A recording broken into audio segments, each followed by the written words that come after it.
Ça fait 12 ans qu'on travaille dessus et on a ici plusieurs prototypes de recherche de prothèses transtibiales, donc pour des patients amputés sous le genou. Et voici ici le dernier prototype que nous testons actuellement. Des années de recherche pour mener à bien un projet ambitieux. Pierre Cherel entame son doctorat au laboratoire de robotique de la VUB lorsqu'il décide de travailler sur la reproduction de l'articulation de la cheville d'une extraordinaire complexité. On se rend compte que la cheville est l'articulation qui génère le plus d'énergie par rapport aux autres articulations du corps humain. Et cette énergie qui est générée est vraiment c'est exceptionnel en fait. Aujourd'hui, il n'y a aucune technologie qu'on peut acheter comme ça dans le commerce, je pense à des moteurs, etc., qui est capable de recréer cette énergie. Objectif, améliorer le quotidien des personnes amputées sous le genou, car les prothèses n'ont pas évolué depuis 50 ans.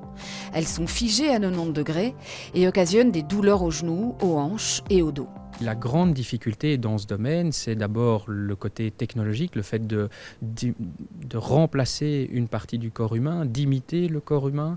Ça, c'est vraiment d'une difficulté extrême. Alors là, on parle justement d'innovation en robotique pour y arriver.